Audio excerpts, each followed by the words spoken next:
rasa gelisah di hatimu bila kelam kabut tak menentu hidupmu.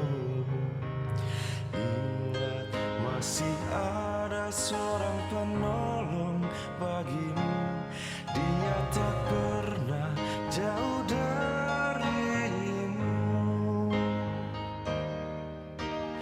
Bila kau rasa gelisah di hatimu, bila kelam kabut tak menentu hidupmu, ingat masih ada seorang penolong bagimu.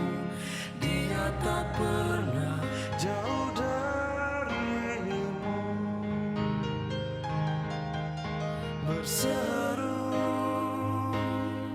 dan memanggil namanya, berdoa dia akan segera menghampiri dirimu. Percaya dia tak jauh darimu, dia hanya sejauh doa.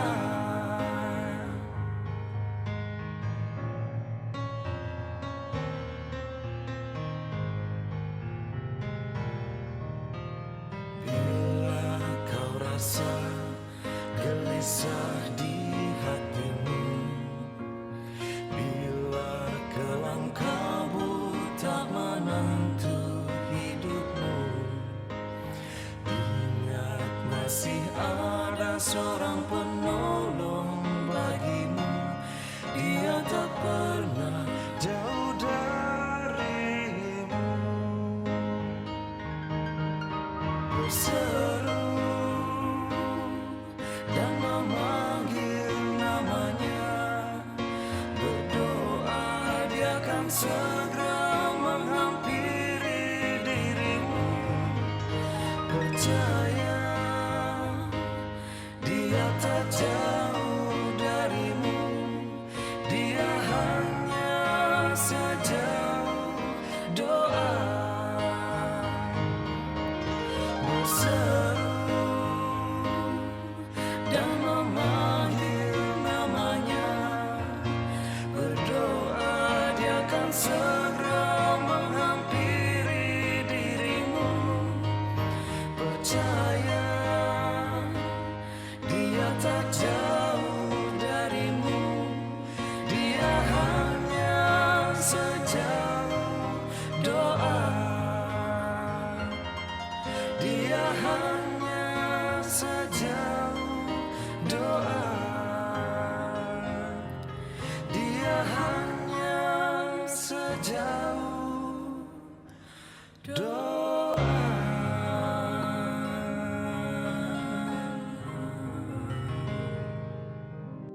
Salam sehat saudara-saudari yang terkasih, senang sekali kita dapat berjumpa dalam acara Katekese dalam Keluarga Permata di Tengah Pandemi dengan tema Doa dalam Keluarga.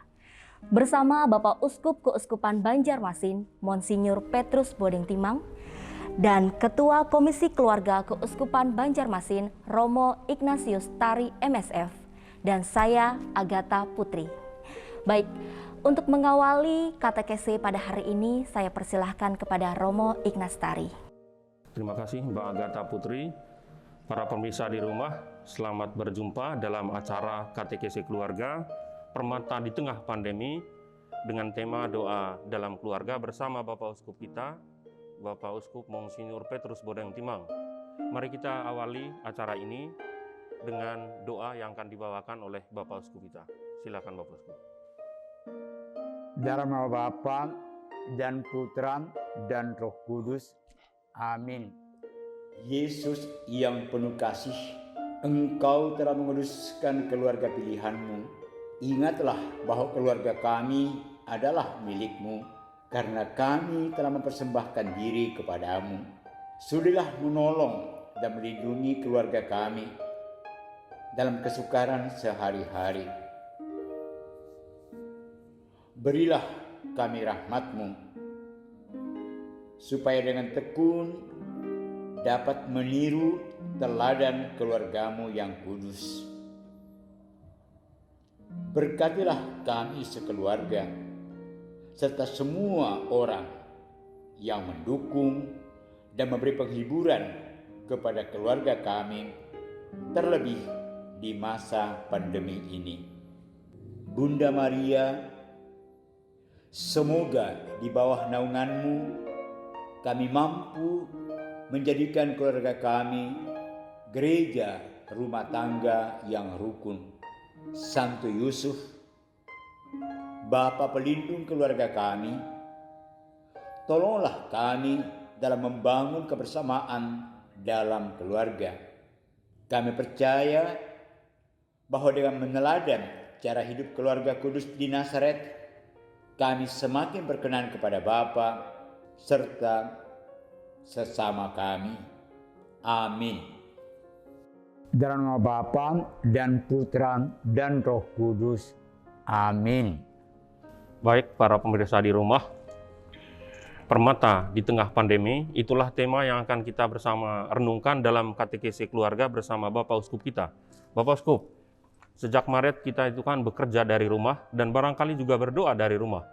Nah, pertanyaannya, barangkali Bapak Uskup bisa sedikit memberikan katekesi kepada keluarga-keluarga, seberapa penting atau mengapa kita perlu justru di tengah pandemi ini membiasakan doa di dalam keluarga, doa bersama di dalam keluarga. Baik, terima kasih Romo Ignaz Tari. Pertama-tama baik saya ingatkan tema utama yang disampaikan oleh Paus Fransiskus kepada umatnya dan kepada umat manusia pada tahun-tahun terakhir ini ialah perjumpaan dengan Tuhan. Hanya dalam perjumpaan dengan Tuhan, manusia perlahan-lahan bertumbuh mendekati kekudusan Allah dan manusia menjadi kudus.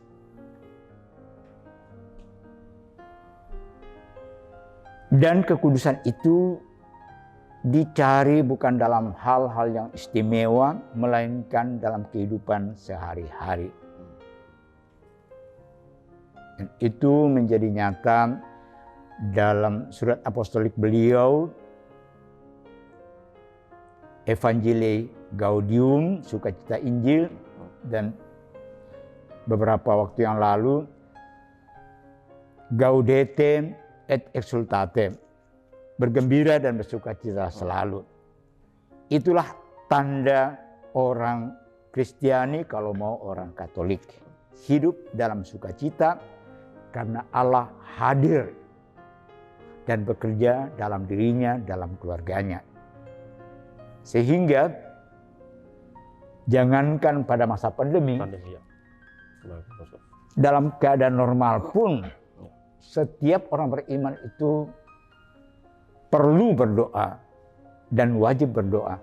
Bukan sebagai suatu perintah, tetapi suatu kebutuhan. Perjumpaan dengan Tuhan itu memberikan segi atau dimensi rohani, kalau mau ilahi, kepada hidup kita sehari-hari. Ibu rumah tangga di dapur, orang ke kantor, petani di ladang, nelayan di laut, itu semuanya adalah kegiatan kita sehari-hari. Pastor melayani umat. Pastor melayani umat bukan untuk jalan-jalan, bukan untuk jaim, tetapi untuk mengalami dan membagikan kehadiran Tuhan dalam hidupnya. Sehingga segala kegiatan seorang manusia, kegiatan dalam keluarga, kegiatan suami istri itu, bahkan kehidupan suami istri yang paling intim, hubungan seksual suami istri itu adalah tanda kehadiran Tuhan dalam hidupnya, dalam perjuangannya. Supaya semakin mampu, berani, setia dan tekun menjalankan kewajibannya sebagai ciptaan Tuhan, sebagai anak Allah melalui pembaptisannya. Dengan demikian, doa itu bukan sesuatu tambahan pada hidup seseorang, melainkan itu bagian tak terpisahkan dari hidup, bahkan bagian yang paling penting. Kegiatan apapun yang semakin mendekatkan seseorang dengan Tuhan, sehingga hidupnya menjadi berkat bagi sesamanya, bagi dirinya sendiri, bagi anggota keluarganya, bagi pasangannya, bagi orang yang berkeluarga, itu adalah sarana dan kesempatan berjumpa dengan Tuhan. Perjumpaan dengan Tuhan itulah yang kita sebut doa. Maka menurut ajaran Gereja Katolik, perjumpaan yang paling nyata, yang paling penuh dalam suatu perayaan di atas muka bumi ini ialah Ekaristi. Maka seluruh kegiatan seorang beriman Kristiani itu berpuncak pada Ekaristi. Itulah doa yang paling unggul dan paling utama. Pada kesempatan seorang beriman itu menyatukan diri dengan Kristus. Bukan saja Kristus yang mulia, tetapi Kristus yang bersengsara dan memberikan hidupnya untuk keselamatan manusia. Maka kalau seorang itu rajin dan setia membaca, bukan saja membaca kitab suci, tapi mengikuti perayaan Ekaristi sebagai doa yang tertinggi dan paling sempurna, maka dia juga ikut ambil bagian dalam persembahan hidup Yesus. Dan dengan demikian juga ambil bagian dalam kemuliaan kebangkitannya. Itu kira-kira mengapa seorang Kristiani hanya seorang Kristiani yang benar kalau dia berdoa. Dan doa itu bukan hanya kesempatan khusus, tetapi dalam setiap detik hidupnya sebetulnya dia berdoa. Dan itu dikhususkan pada kesempatan-kesempatan tertentu. Ada doa devosi, misalnya doa rosari, doa novena, doa di gereja, doa di depan gua Bunda Maria, doa pribadi atau doa bersama. Itu semuanya macam-macam doa, tapi sekali lagi itu semua mengarah kepada perjumpaan manusia dalam rupa roti dan anggur dalam perayaan Ekaristi. Wah, menarik sekali ya. Jadi menurut Bapak Uskup sebagai katekesi kita hari ini, doa dalam keluarga itu bisa kita sebut sebagai panggilan nih Bapak Uskup. Betul. Dan panggilan yang utama. Panggilan yang utama. Panggilan untuk mendekatkan diri semakin hari semakin dekat kepada Allah, kepada sifat-sifatnya. Dengan lain kata, seperti diingatkan oleh Paus, kita dipanggil untuk memperjuangkan kekudusan. Sehingga kita kudus bukan karena kita tidak punya lagi dosa, tetapi karena kita dirahmati, katakanlah dilimpahi dengan kekudusan Allah. Sehingga kita dipanggil untuk kesucian, dan itu berarti kita dipanggil untuk berdoa. Dan hidup kita harus menjadi suatu doa yang terus-menerus kepada Tuhan. Dan kita dipanggil untuk menyatakan doa itu dalam keluarga. Keluarga itu adalah gereja yang paling kecil, di mana suami, istri, dan anak-anak merupakan segitiga sama kaki, dan di pusatnya itu adalah Allah. Jadi kalau Allah ada di tengah-tengahnya, Allah Tritunggal, maka seluruh kegiatan dari segitiga sama kaki ini akan berbau ilahi, berbau rohani. Dan kita dipanggil untuk terus-menerus saling mengasah kasih, saling mengasihi, saling mengasuh, supaya kita bertumbuh dalam kesucian itu Sehingga kita sampai pada titik di mana Paulus dalam suratnya kepada umat di Galatia mengatakan, aku hidup, bukan lagi aku yang hidup, melainkan Kristus yang hidup dalam aku. Nah itulah cita-cita hidup suatu keluarga Kristiani dan hidup orang Kristiani. Dan kalau demikian, kebaikan akan makin bertambah-tambah dan kejahatan akan berkurang. Dan keluarga bukannya menjadi tercerai-berai, tetapi makin bersatu. Jadi kalau ada orang Katolik yang berdoa dan rajin berdoa, keluarga Katolik yang rajin berdoa, ya sudah dibayangkan bahwa mereka berpikir mengenai perpisahan, apalagi perceraian. Karena Allah yang ada dalam pusat hidup mereka, itu selalu menarik mereka untuk tumbuh dalam kesucian, tumbuh mendekati kekudusan Allah. Baik, Bapak Uskup, menarik sekali yang tadi Bapak Uskup katakan di awal, bahwa doa bersama maupun doa pribadi juga termasuk berbagai praktek devosi. Tadi disebutkan rosario, Bapak Uskup ya. Juga berbagai doa-doa devosi lain itu menjadi sarana yang efektif untuk menjumpai Allah, menjumpai Yesus di tengah keluarga. Dan Bapak Uskup tadi menegaskan bahwa doa itu mengungkapkan dimensi rohani atau bisa dikatakan dimensi spiritual dari keluarga. Nah, barangkali Bapak Uskup bisa bercerita lebih lanjut atau sedikit berkatekese bagaimana dimensi kehidupan atau dimensi spiritual itu bisa dihadirkan dalam hidup sehari-hari. Nah, tadi Bapak Uskup katakan bukan hanya dalam perkawinan sebenarnya, tapi juga dalam hal-hal lain seperti petani, dia menjalani hidup menjadi petani. Dengan cara itu dia bisa menjadi kudus, ya, atau ya mungkin bisa dikatakan perkawinan dan berkeluarga juga jalan hidup yang kita pilih, tapi dengan kesungguhan hati dan sekuat tenaga, itu merupakan jalan rohani. Nah, barangkali Bapak Uskup bisa bercerita lebih jauh mengenai bagaimana dimensi spiritual ini kita hadirkan dalam hidup sehari-hari.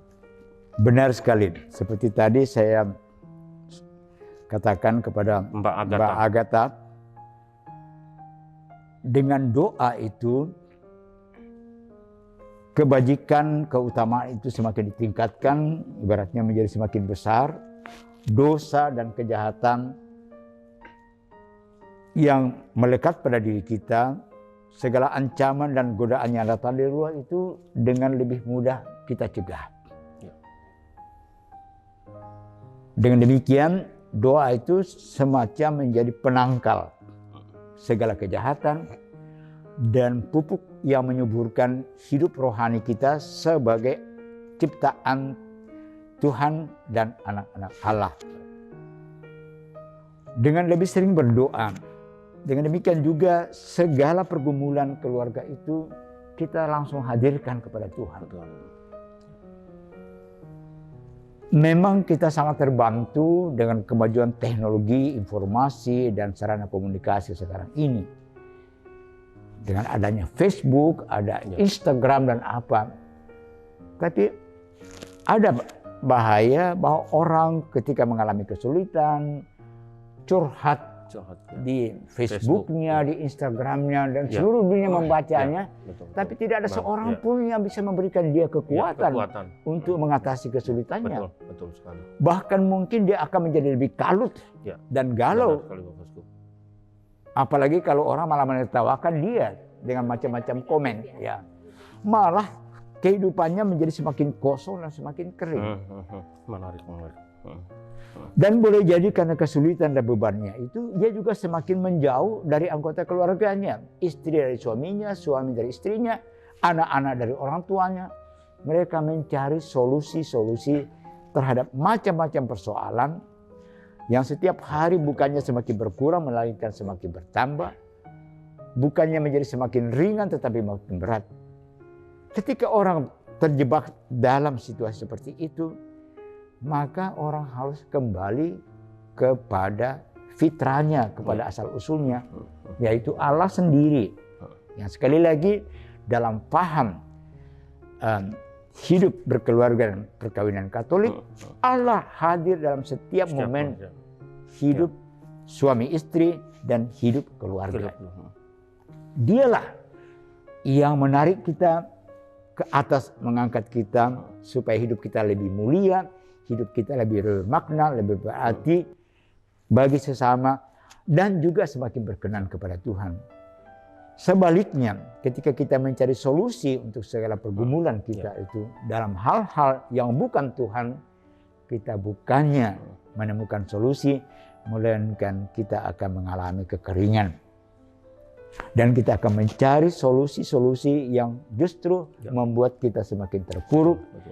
Karena solusi dari segala persoalan kita juga tujuan dari segala syukur dan kegembiraan kita itu bukan barang benda, bukan barang ciptaan termasuk manusia, melainkan Tuhan. Yang adalah tujuan hidup kita dan asal segala yang baik. Maka Pak Tani ketika dia mencangkul di ladang atau di sawahnya, dia menyadari bahwa dia bekerja karena diutus oleh Tuhan untuk menghidupi keluarganya, tapi juga memberikan kehidupan kepada begitu banyak orang, lebih-lebih di perkotaan yang mungkin dia tidak kenal. Ketika seorang nelayan sementara melaut di tengah gelombang badai yang besar, dia mempertaruhkan nyawanya. Tapi dia tahu inilah panggilannya, untuk itulah dia diutus, maka dia akan menjalankan itu dengan penuh sukacita. Untuk menjadi berkat bukan saja bagi keluarganya, melainkan begitu banyak orang, mungkin jutaan orang di perkotaan ikut menikmati keringatnya. Itulah persembahan dia sebagai seorang beriman yang nelayan, atau sebagai seorang pengemudi bis atau apapun juga. Segala kegiatan kita itu berpusat pada Allah melalui doa-doa kita dan mendapatkan kekuatan, mendapat pengarahan, pencerahan dari Allah sebagai sumber energi kita dan sekaligus sumber segala kebaikan. Baik Bapak Uskup, berarti untuk doa sendiri itu artinya dalam kesukaan, dalam kegembiraan, dalam sukacita, dan dalam kesedihan pastinya. Tapi terkadang kita sebagai manusia, kalau lagi sukacita, lagi gembira itu bisa lupa akan doa. Apalagi kita sebagai, kebetulan saya sudah punya suami, sudah punya anak, kesibukan itu sangat sulit sekali untuk menjadikan satu keluarga untuk doa bersama. Nah, bagaimana dan kapan sih waktu yang paling tepat untuk menumbuhkan doa dalam keluarga itu bisa tumbuh dan hidup di dalam keluarga? Pertanyaannya bagus sekali dari seorang ibu keluarga yang juga seorang profesional. Saya pernah membaca bahwa ibu-ibu yang sedang hamil di Singapura, orang Singapura dan orang Israel itu seringkali ketika waktu senggangnya dia memutar lagu-lagu klasik yang soft. Untuk apa? Untuk merangsang segala yang indah dan bagus bagi anaknya yang masih dalam kandungannya. Artinya apa? Walaupun ini tidak dihubungkan dengan keagamaan, tetapi untuk paham kita, sejak detik pertama seorang anak ada dalam rahim ibunya, sejak waktu itu juga dia sudah hidup. Dan sejak itu juga dia mesti diperkenalkan bahwa dia itu bukan lahir dari ketiadaan, tetapi hadir dan lahir dari Allah. Maka ketika ibunya itu rajin berdoa, entah dia dalam keadaan senang, entah dalam keadaan susah, otomatis anaknya yang dalam rahimnya juga akan ikut berdoa sebetulnya. Jadi jangan mengatakan nanti kalau dia sudah pintar bicara. Di sejumlah keluarga, mohon maaf saya amati, anak-anak belum tahu bicara, tapi sudah tahu tokoh-tokoh film televisi Upin dan Ipin. Walaupun belum tahu mengucapkan, tapi nama Yesus belum pernah disebutkan. Jadi saya kira ini menjadi tanggung jawab keluarga-keluarga, orang tua untuk menciptakan suasana doa dalam keluarga itu. Saya ingatkan kutipan dari kitab Tobit. Ketika Tobia itu pergi ke tempat yang jauh untuk mencari jodoh, akhirnya dia ketemu dengan ternyata kerabatnya, Sarah. Tetapi Sarah ini secara berturut-turut kehilangan suaminya. Pada malam pertama, suaminya meninggal, entah karena apa, dikatakan karena diganggu roh jahat. Namun Tobia percaya bahwa itulah jodoh yang diberikan oleh Tuhan kepadanya. Maka sebelum mereka tidur bersama malam itu, mereka berdoa bersama-sama. Dan Tobia itu berdoa, Tuhan, aku mengambil saudariku ini bukan karena nafsu, bukan karena apa, tapi karena kehendak-Mu sendiri. Artinya hidup perkawinan mereka, tidur mereka malam itu diserahkan kepada Tuhan. Maka semua yang terjadi itu adalah pujian bagi Tuhan. Dan sekaligus syukur bahwa hidup mereka itu berasal dari Tuhan. Dan kitab Tobit menceritakan bahwa malam itu mereka selamat dan besok paginya baik Sarah maupun Tobit itu bangun dengan sehat. Artinya apa? Segala sesuatu itu dipercayakan kepada Tuhan sedini mungkin. Tadi sudah saya katakan, doa itu bukan hanya pertama-tama tindakan, apalagi melafalkan sejumlah doa, tetapi pertama-tama suatu sikap hidup. Selalu online dengan Tuhan. Apapun juga yang kita kerjakan. Memang ada waktu-waktu khusus untuk menyatakan doa itu. Entah secara lisan, entah secara hening saja, entah membaca beberapa ayat kitab suci dan merenungkannya. Itu adalah tindakan berdoa. Tapi seluruh hidup kita itu harus menjadi doa. Dan doa itu bukan lagi hanya kata-kata, bukan hanya tindakan pergi ke gereja, melainkan suatu sikap. Artinya apapun juga kita laporkan kepada Tuhan. Sehingga sebelum siapapun juga mengetahuinya, bahkan mungkin saya mengetahui apa sumber masalah saya, Tuhan sudah tahu.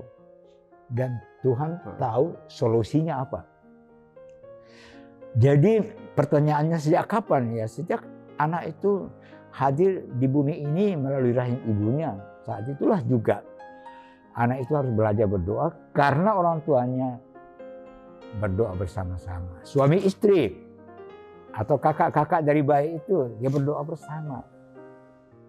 Sebelum tidur, bangun tidur, sebelum dan sesudah makan, minimal seperti kami dulu sebagai bocah-bocah diajar ya minimal kita tangga salib ya. Untuk mengingatkan kita bahwa tindakan kita ini ada dalam naungan Tuhan dan karena kuasa Tuhan. Apa yang dimulai dalam Tuhan dan dengan kuasa Tuhan juga akan berakhir dalam Tuhan dan dengan kuasa Tuhan. Dan itu apa yang dibuat oleh Allah itu semuanya baiklah adanya. Apapun juga kenyataan konkret yang kita alami dan kita hadapi. Baik, Bapak Uskup, apakah itu berarti bisa dikatakan begini, bahwa seluruh kehidupan manusia, kehidupan keluarga-keluarga, kehidupan kita, itu hendaknya kita bangun dalam semangat atau suasana doa. Dan itu tidak hanya ketika anak-anak, remaja, dewasa, atau ketika saat mencari jodoh, atau ketika saat tidur saja. Tapi sebetulnya, seperti yang tadi Bapak Uskup katakan, saya rasa menarik ya. Kita tidak hanya online dengan HP, online dengan internet, online dengan, tapi juga selalu online dengan Tuhan karena Dia adalah sumber dan juga arah yang dituju dari seluruh kehidupan kita. Apakah bisa dikatakan demikian Bapak Uskup? Benar sekali Pastor. Dalam Injil Yesus mengatakan, mintalah maka kamu akan diberi. Carilah kamu akan menemukan. Ketuklah pintu maka akan dibukakan. Butir pertama iman kita ialah itu semuanya berasal dari Allah. Allah Maha baik, Dia tahu segala-galanya. Namun Allah juga mau supaya kita ada usaha. Untuk itu. Antara tanda petik mencari Dia. Dan sarana untuk mencari Dia itu justru adalah doa. Dalam kitab Wahyu, bab 3 ayat 20 dikatakan, lihatlah aku berdiri di depan pintu dan mengetuk. Barang siapa mendengarkan suaraku dan membukakan pintu, aku akan masuk ke dalamnya. Tetapi manusia sekarang itu cenderung sibuk dengan macam-macam agenda, seperti Mbak Agatha ini dari pagi sampai malam, pekerjaan dibawa dari kantor dan seterusnya. Para pastor juga mungkin sibuk melayani, tapi melayani, tetapi tidak membuka pintu bagi Yesus yang hadir. Dia sudah lalu lalang di depan pintu hatinya, tapi dia sibuk dengan pikirannya, dengan programnya, dengan macam-macam acara, apalagi mungkin dengan kesulitan-kesulitannya, atau dengan sukacitanya seperti dikatakan Mbak Agatha tadi, lalu lupa bahwa ada Tuhan yang menanti di depan pintu Dan untuk masuk, memberkati dan meneguhkan apa yang baik dalam hidup kita, tetapi juga mendukung kita ketika kita lagi terpuruk karena mengalami kesulitan, mengalami hambatan, bahkan mungkin kegagalan dalam rencana atau program kita. Mungkin juga kita merasa ada kegagalan dalam hidup berkeluarga atau sebagai orang tua. Pada saat itu kita puas mengatakan Yesus ada di depan pintu hatimu. Dia mengetuk, dan mungkin mengetuk keras sekali. Tapi karena kita bising dengan musik dunia ini, ada musik reggae, ada dangdut, ada segala macam, sehingga ketukan yang keras tapi lembut dari Tuhan itu seringkali tidak terdeteksi oleh kita. Maka kita mengatakan, Tuhan, kenapa Engkau tidak mengabulkan doaku? Apa sebabnya? Kita datang hanya kepada Dia kalau saya mau ujian, kalau mau lamar pekerjaan. Tuhan, ini lututku sudah tebal karena berlutut. Sekian lilin sudah saya pasang di depan Gua Maria, di depan patung ini. Tapi sepanjang hidup kita, di luar ketika kita mengalami masalah seperti itu, kita tidak pernah membuka pintu bagi Tuhan. Jadi hubungan online itu artinya, dalam bahasa pintu, ya pintu kita selalu terbuka pertama-tama kepada Tuhan, bukan kepada siapa-siapa. Dan ketika kita menghendaki meminta sesuatu, pasti Tuhan tahu. Dan pengkhotbah mengatakan semuanya indah pada waktunya. Mungkin kita ingat sekali anak kita lulus, tapi ya mungkin Tuhan mempunyai rencana lain. Kita berdoa semua tapi dia belum lulus. Itu bukan tanda bahwa Tuhan tidak mendengarkan kita. Mungkin masih ada kendala di depan pintu rumah kita sehingga Tuhan tidak bisa masuk. Dan Tuhan mau supaya pertama-tama kita membuka hati, membuka pikiran dan hidup kita bagi Tuhan, supaya hukum-hukumnya dan kehadirannya yang menentukan hidup kita. Bukan apa yang kita mau, bukan apa yang kita kehendaki. Itu seperti lampu lalu lintas sih Bapak Uskup ya. Artinya kalau misalnya Tuhan itu kasih hijau semua, akan tabrakan semua.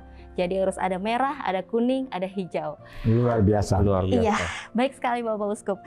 Dan berbicara soal masa sekarang Bapak Uskup, ini adalah masa yang sangat berat bagi Indonesia, bagi dunia kita sendiri, bahwa pandemi COVID-19 ini melanda dunia kita dan termasuk Indonesia juga Banjarmasin. Ini adalah kedukaan yang sangat mendalam, di mana banyak korban jiwa dan banyak juga orang-orang yang tidak bisa bangkit dari keterpurukan ini Bapak Uskup.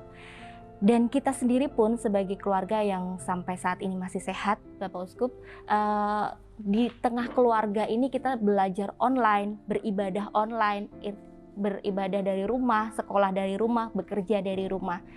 Nah, apakah di masa pandemi ini adalah masa tantangan untuk kita, di mana kita bisa menumbuhkan doa dalam keluarga?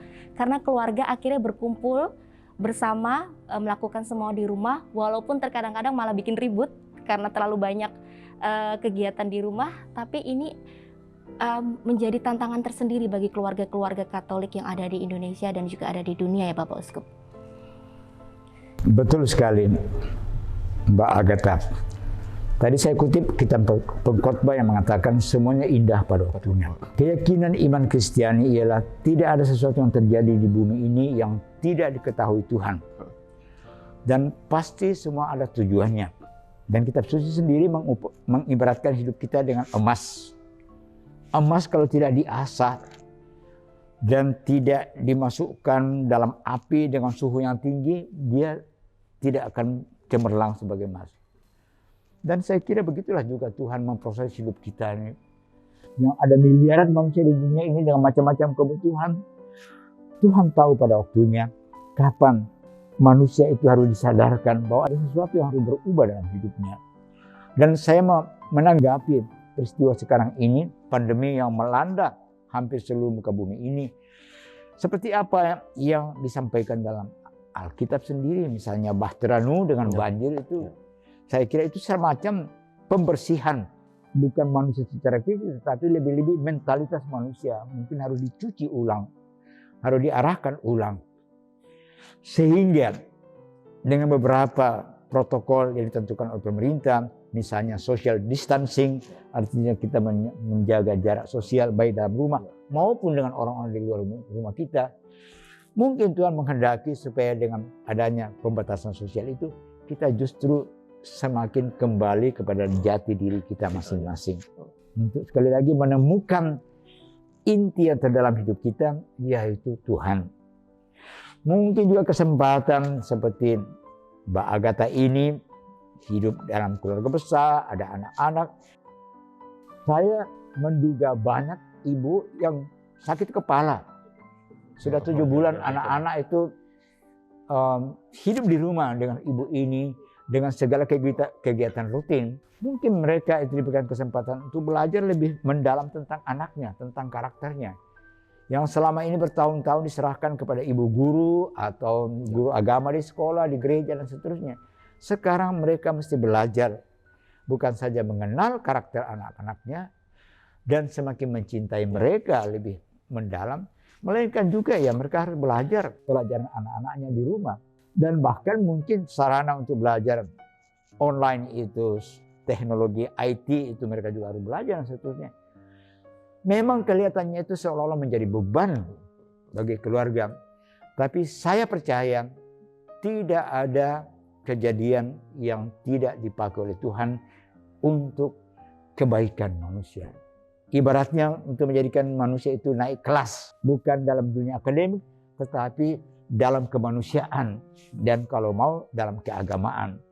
Supaya manusia menjadi lebih ilahi, bisa mempertemukan apa yang seolah-olah tidak bisa dipertemukan. Seperti Allah itu bisa itu menegur orang yang jahat maupun orang yang baik sesuai dengan tujuan Tuhan untuk menaikkan kelas manusia itu sebagai manusia di hadapan Tuhan dan di hadapan sesamanya. Jadi social distancing, kerap mencuci tangan, lalu pakai masker. Ya mungkin tidak nyaman. Seperti kita ini mungkin merasa tidak nyaman. Tetapi pasti ada manfaat yang berguna untuk mengingatkan kita kembali akan jati diri kita, akan fitrah kita. Kita berasal dari Tuhan dan kita kembali kepada Tuhan dan kita hidup dalam dan bersama dengan Tuhan. Seperti Yesus sebelum naik ke surga menjanjikan, ingat aku selalu besertamu sampai akhir zaman. Jadi kesempatan seperti sekarang ini dengan macam-macam dimensi yang berat kehidupan manusia di atas muka bumi ini yang disampaikan Mbak Agatha tadi, menurut saya adalah kesempatan untuk kembali kepada jati diri kita. Keluarga-keluarga yang mungkin selama ini sibuk masing-masing termasuk anak-anaknya, ada kesempatan untuk berkumpul lebih lama.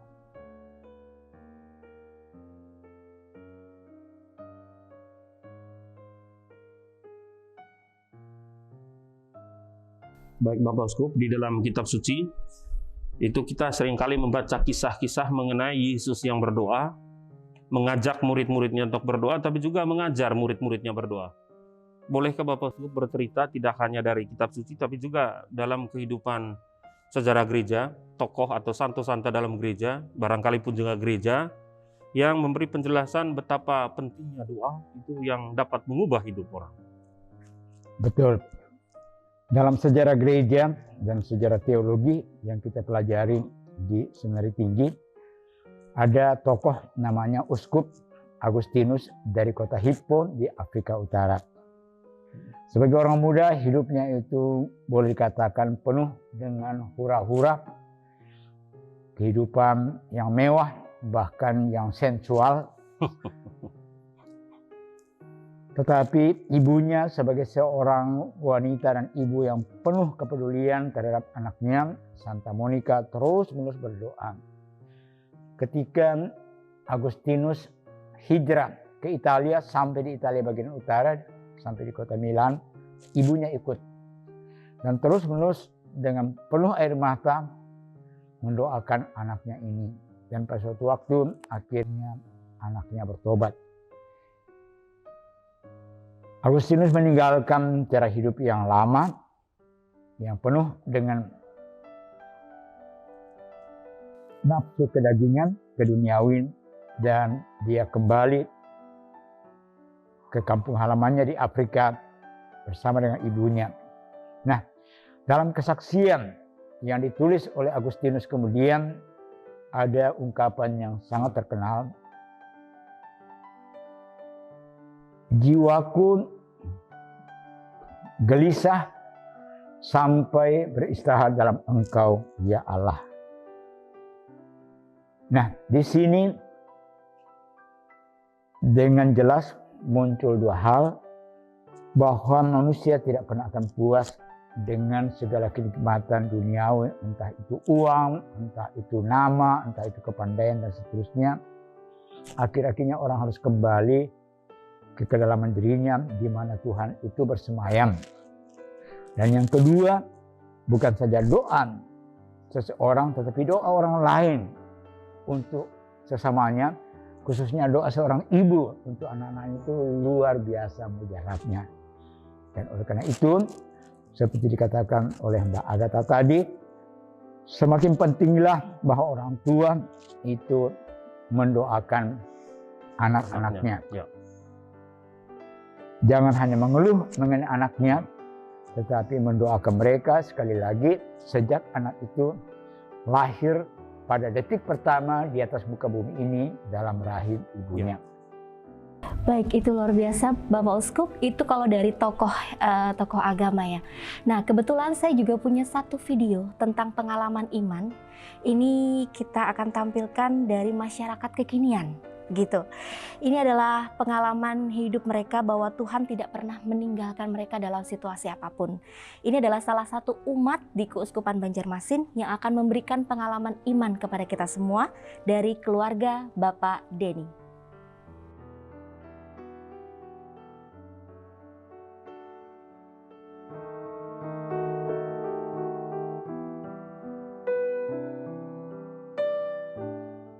Doa itu bagi saya adalah sangat penting sekali dalam kehidupan kami sehari-hari. Doa itu adalah sebagai vitamin kami juga untuk sehari-hari dalam keluarga kami. Sungguh-sungguh menguatkan kami dalam hal kehidupan kami sehari-hari. Dan doa juga banyak membantu kami dalam hal mengatasi segala permasalahan kami. Karena doa adalah sebagai obat yang sungguh-sungguh mujarab, yang menjadi kekuatan dalam kehidupan kami sehari-hari. Yang jelas kami melaksanakan doa setiap hari, kami lakukan dengan ibarat makan itu adalah suatu kebutuhan, jadi doa itu adalah suatu kebutuhan kami sehari-hari. Karena kalau kami tidak berdoa, ada yang kurang dalam kehidupan kami sehari-hari.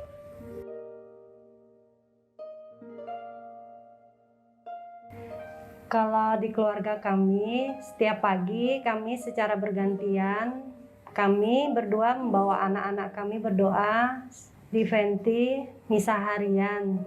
Dan kalanya setiap hari kami berdoa juga rosario, setiap habis makan malam kami berdoa rosario bersama. Mau tidur kami juga mau berdoa bersama juga.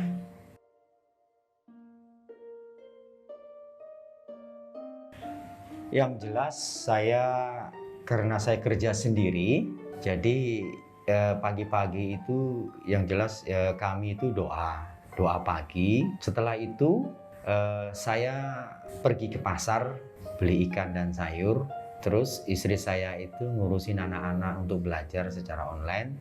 Jadi saya ngurusin yang di dapur buat masak-masak. Setelah itu ya siangnya nanti saya pergi kerja ya jualan seperti biasa.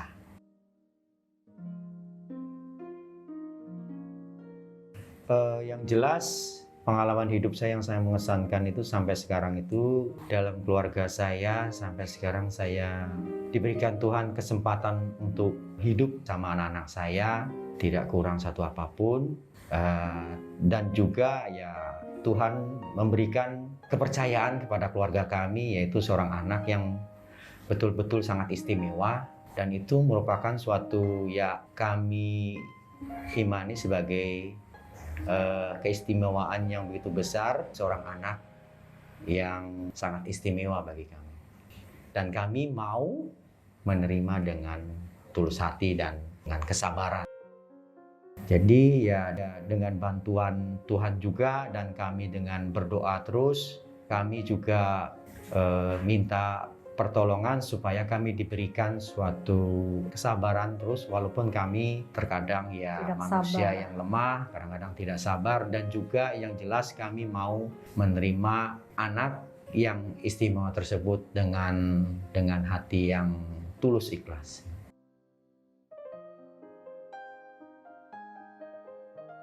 Selain kami juga berdoa, kami juga anak-anak kami juga membaca kitab suci.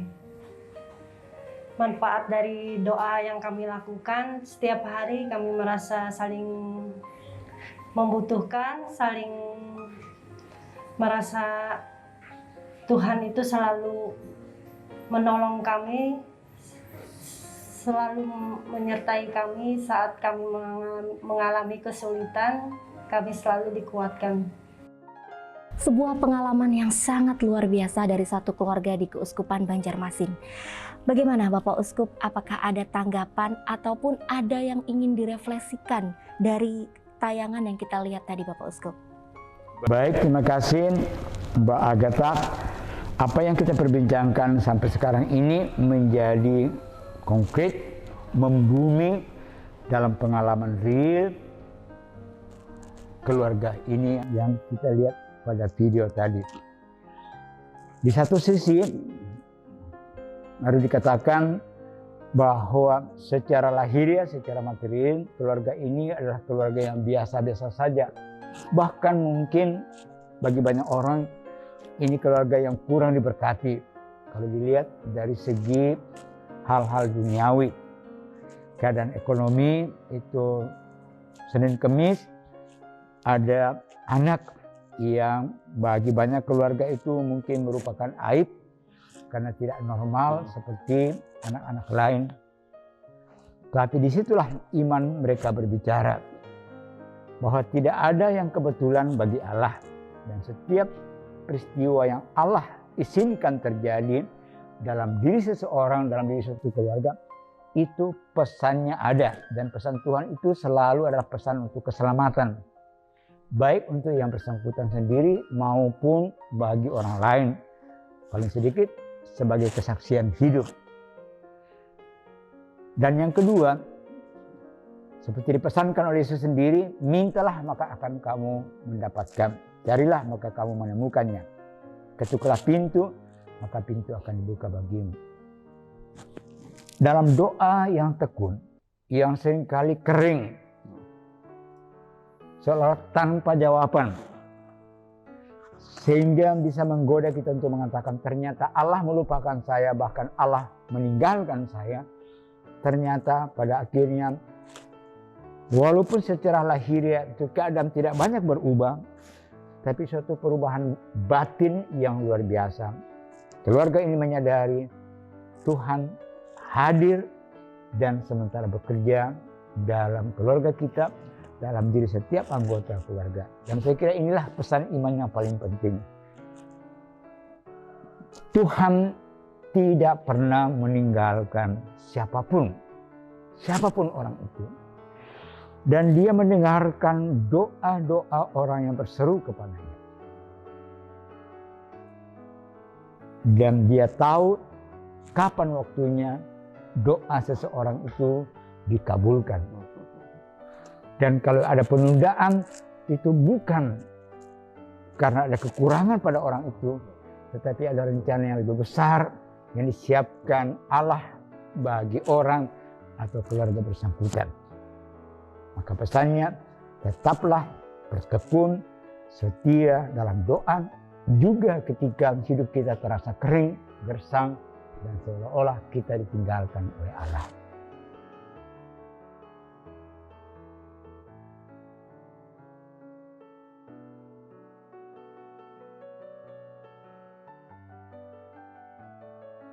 Baik pemirsa, Bapak Uskup yang terkasih, senang sekali rasanya bisa berjumpa dengan Bapak Uskup kita dalam katekesi keluarga Permata di tengah pandemi ini dengan topik doa keluarga.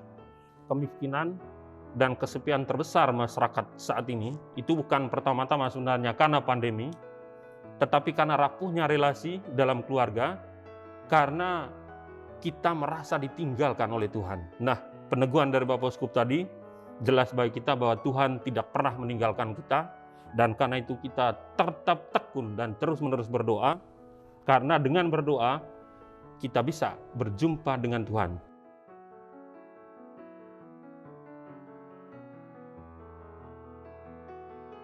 Dalam nama Bapa dan Putra dan Roh Kudus.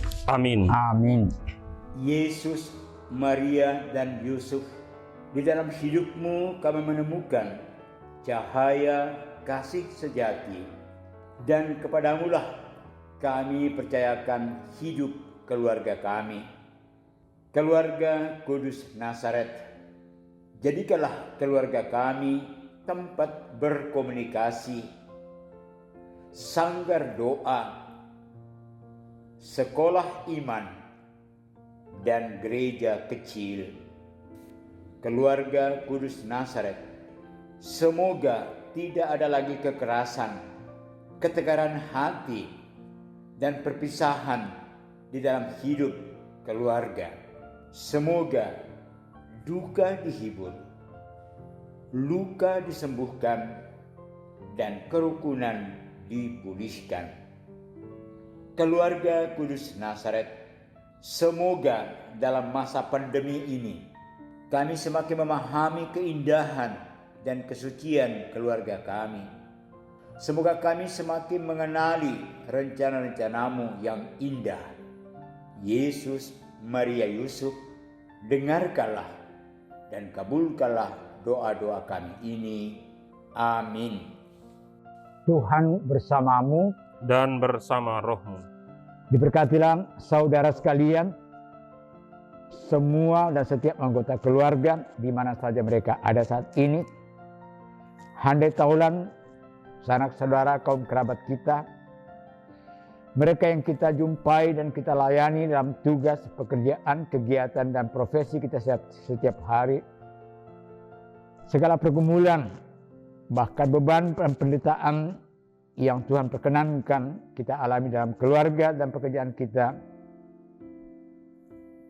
oleh Allah yang Maha Kuasa, Bapa dan Putra dan Roh Kudus. Amin. Demikianlah saudara-saudari yang terkasih, katekese kita bersama Bapak Uskup tentang permata di tengah pandemi dengan tema doa dalam keluarga. Semoga apa yang disampaikan oleh kita semua di sini menjadi bekal kehidupan saudara-saudari sekalian di dalam kehidupan ini. Terima kasih dan sampai jumpa.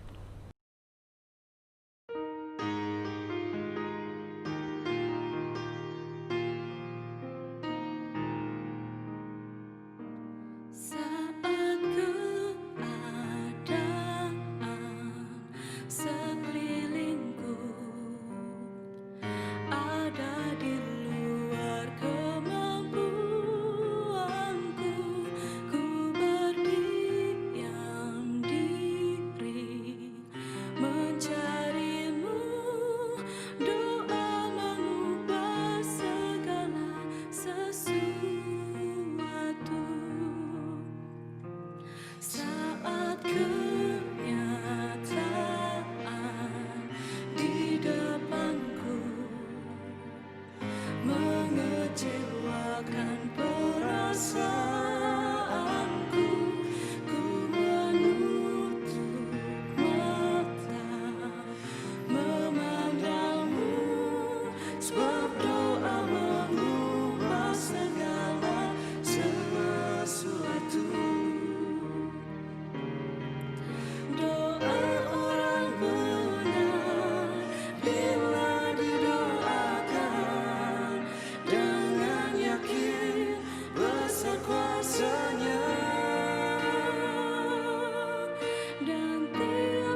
segala sesuatu.